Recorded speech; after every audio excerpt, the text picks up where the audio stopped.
नमस्कार। मैं Ashlesha Deshpande, consultant psychologist. मैं फिर से याद दिला दूंगी कि इन सब वीडियो में जो भी घटनाएं हैं वो सारे सत्य है, सत्य घटनाओं पे आधारित है। लेकिन हमारा वादा है, हम गोपनीय रखते हैं और गोपनीयता की वजह से हम यहाँ पे किसी के नाम और किसी की जानकारी नहीं देते। तो आप भी थोड़ी सहायता करें कि जो भी नाम यहाँ पे बताए हैं वो अलग है, तो उन नामों पे आप कोई तर्क मत कीजिए।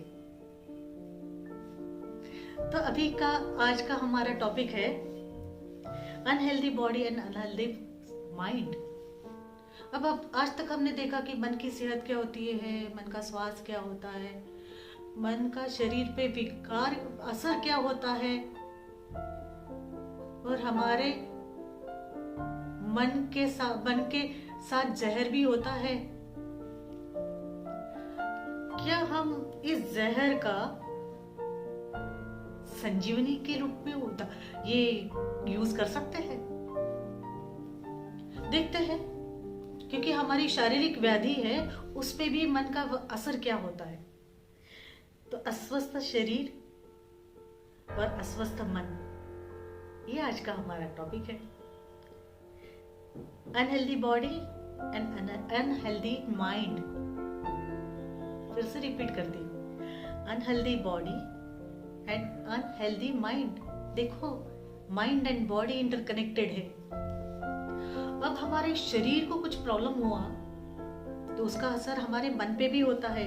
तो आज हम देखेंगे कि कैसे होता है, क्योंकि ये दोनों वेरी वेल इंटरकनेक्टेड है। लेकिन हमारा जो शारीरिक स्वास्थ्य है उसके साथ मानसिक स्वास्थ्य का संतुलन रखना बहुत जरूरी है, क्योंकि अगर हमारे रिकवरी फास्ट होनी है तो हमारा मानसिक स्वास्थ्य भी तो पॉजिटिव होना चाहिए। क्या हम टूट रहे हैं हमारे शारीरिक स्वास्थ्य के साथ साथ? अगर टूट गए हैं तो शरीर भी साथ देना छोड़ देता है। धीरे धीरे आपका शरीर अस्वस्थ होने लगता है। आपने भी अनुभव किया होगा। देखते हैं, अब हम बाकी भी अनुभव देखते हैं कि कैसे होता है, क्या होता है। देखो, अगर किसी को कैंसर होता है या किसी को टर्मिनल इलनेस होता है, जैसे ब्लड प्रेशर होगा या डायबिटीज होगा, माइग्रेन होगा, और कुछ हार्ट रिलेटेड प्रॉब्लम भी हो सकते हैं। किसी को तो सर्वाइकल स्पॉन्डिलोसिस भी होता है, थायराइड भी होता है। इतने सारी प्रॉब्लम्स और सारे मेजर है। इसका हमारे मन पे बहुत असर करता है। डॉक्टर कहते हैं कि ये टर्मिनल इलनेस है, तब क्या रिएक्शन होता है? ओह माय गॉड, मुझे तुरंत शॉक बैठ जाता है। ऐसे अभी मैं दिवाकर की बात बताती हूँ। उसको हाइपरटेंशन की प्रॉब्लम थी, डायबिटीज था, और suddenly one fine day angiography की और उनको हार्ट में ब्लॉकेजेस निकले। सबसे पहले तो उसको शॉक लगा, नहीं मुझे नहीं हो सकता। डिनाइल मोड पे कि डॉक्टर जो कह रहे हैं वो सच नहीं होगा। आजकल डॉक्टर लोगों का भी बिजनेस हो गया है, लेकिन वो डॉक्टर है। थोड़ा सोचिए। कभी कभी वो जो पैथोलॉजिकल रिपोर्ट आती है उन पे भी भरोसा नहीं करते। नहीं वो कुछ गलत होगी, वो मेरी नहीं होगी, किसी और की गलती से मेरे पास आई होगी। नहीं मुझे तो ये हो ही नहीं सकता। डिनाइल मोड, और डिनाइल मोड ये साइकोलॉजी में सबसे पहला स्टेज है। कितनी बार हम अपने आप को समझाने की कोशिश करते हैं कि शायद मुझे हो सकता है, लेकिन नहीं, मैं इतना एक्सरसाइज करता हूँ, मैं इतना फिजिकली फिट हूँ, मैं इतना डाइट कंट्रोल करता हूँ, मुझे तो हो ही नहीं सकता। मेरे जेनेटिक्स में है ही नहीं, क्योंकि मेरे पेरेंट्स को भी कभी हुआ नहीं, फिर मुझे कैसे हो गया? बिल्कुल फिर से डिनाइल। फिर कुछ दिनों के बाद में, कुछ समय के बाद में धीरे धीरे एक्सेप्टेंस शुरू होता है। यार मुझे थोड़ी थकान आ जाएगी। हाँ, थकान आ गई,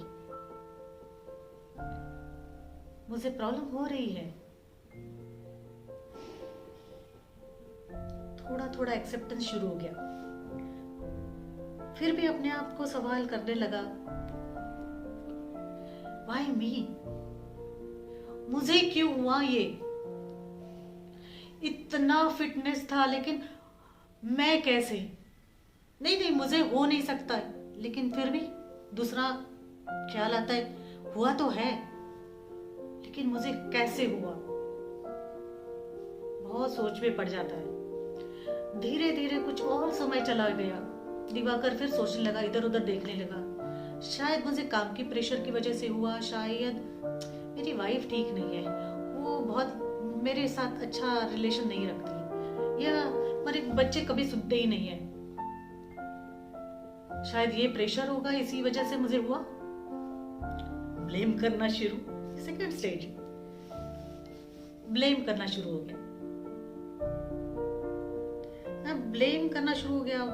तब तक तो पूरी न्यूज फैल गई कि दिवाकर को हार्ट की प्रॉब्लम हो गई, ब्लॉकेजेस है।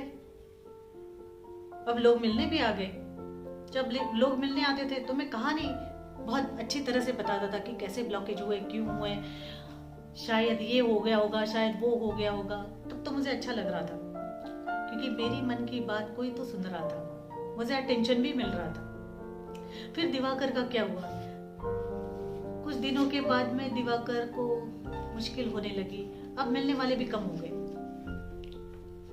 अब मिलने वाले जब कम हुए, अटेंशन भी कम मिलने लगा और पेन तो हो नहीं लगा।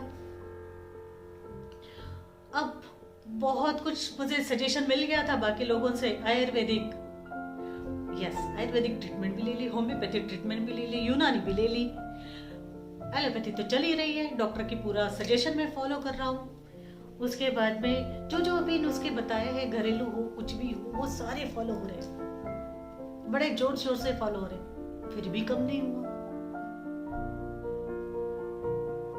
अब धीरे धीरे जोश खत्म हो रहा था, लेकिन तब भी सारे जो हमारे जो परहेज है उसको तो फॉलो कर ही रहा था, मगर इससे भी छुटकारा नहीं मिला। धीरे धीरे मन का लालच जो था, चलो थोड़ा स्वीट खा लूं, थोड़ा ये भी खा लूं, वो भी खा लूं, फिर वो डर भी था। अब धीरे धीरे तो संतुलन खो रहा था, मानसिक संतुलन, अब कुछ तो गड़बड़ हो रहा था। अब अपने ही लोगों के दोष नजर आ रहे थे और मैग्नीफाइंग ऐसे फॉल्ट, बहुत दोष नजर आ रहे थे।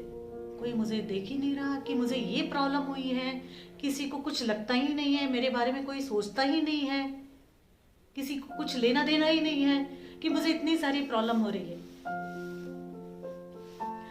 फिर भी अपने हैं, अपने लोग कुछ ना कुछ कर ही रहे थे, अपने हिसाब से कर रहे थे, फिर भी इसका सेटिस्फेक्शन कभी हो ही नहीं रहा था, बढ़ ही रहा था। अब पेन तो बढ़ता है और प्रॉब्लम तो हो रही थी, पूरा अटेंशन अपने ही ऊपर, अपने ही अटेंशन। फिर क्या हुआ?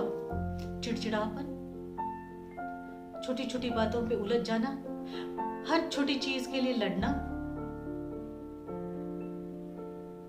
और अभी तो सेटिस्फाइड थे ही नहीं ना, हर चीज पे बिगड़ना। अब धीरे धीरे मानसिक संतुलन और खो रहा था। अब फ्रस्ट्रेशन आ रहा है कि मेरे साथ अब हो रहा है, पता नहीं मैं कितना जिंदा रहूंगा, अब मैं शायद जो भी दिन है, पता नहीं मेरे पास कितने दिन है, क्या करूं, कैसे करूं। अब धीरे धीरे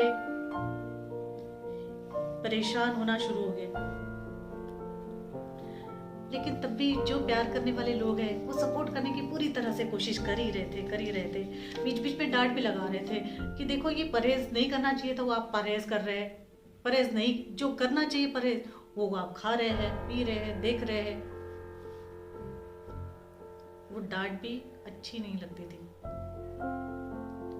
कभी कभी चिढ़ भी जाता था दिवाकर कि यार मेरे कुछ ही दिन तो बचे हैं, उसमें भी आप इतना तंग करोगे।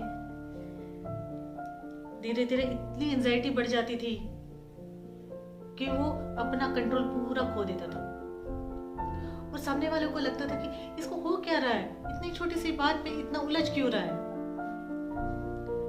धीरे धीरे सिंक होने लगा कि नहीं, मुझे अब ये प्रॉब्लम है, अब मैं नहीं जीऊंगा। Frustration, then next step depression. अब शरीर भी छोड़ना शुरू कर दिया, जो मेडिसिन वो खा रहे थे उसका असर भी नहीं हो रहा था। लेकिन आपको पता है, हमारा मन ही हमारी संजीवनी है। अब कैसे? अगर आपका विश्वास बुलंद है तो ये संजीवनी काम करती है। जैसे मैं उदाहरण के तौर पे आपको कहूं, हमारे जो फेमस क्रिकेट प्लेयर है युवराज सिंह, उनको कैंसर हुआ था और उन्होंने अपना दृढ़ विश्वास और हिम्मत कायम रखी और ऐसी भयंकर कैंसर जैसी बीमारियों से बाहर निकले। ऐसे कई सारे उदाहरण हैं। एक ऐसी ही लेडी जो वेद शास्त्री थी, उसको ब्लड कैंसर हुआ, लेकिन उसका ना गाढ़ा विश्वास ये था कि मैं आयुर्वेदिक अगर मेडिसिन खाऊंगी, उसके साथ साथ यज्ञ करूंगी, तो मैं इसमें से बाहर निकल जाऊंगी। विश्वास आपको मेडिसिन भी काम करना शुरू कर देता है। कोई भी मेडिसिन वो संजीवनी बन जाती है। अगर विश्वास खो देते हैं तो वो मेडिसिन जहर बन जाती है, वो काम नहीं करती, वो असर नहीं दिखाती, तो फिर आप उस मेडिसिन पे ही ब्लेम करना शुरू कर देते, कोई काम की नहीं मेडिसिन। अब देखो, आपका स्ट्रॉन्ग माइंड कितना आगे ले जाता है। तो वो लेडी जो थी वो कैंसर से बाहर निकल गई और अपनी खुशहाल जिंदगी वो बिता रही है।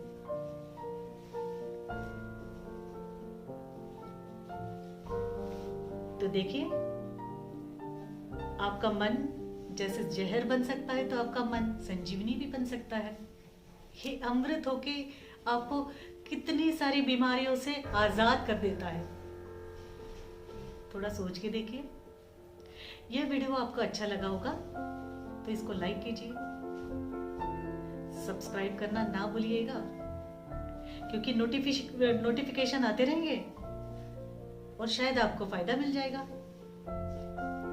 शायद आपको भी मानसिक स्वास्थ्य मिल जाएगा और औरों को मानसिक स्वास्थ्य देने के लिए शेयर कीजिएगा, उनका भी फायदा हो जाए।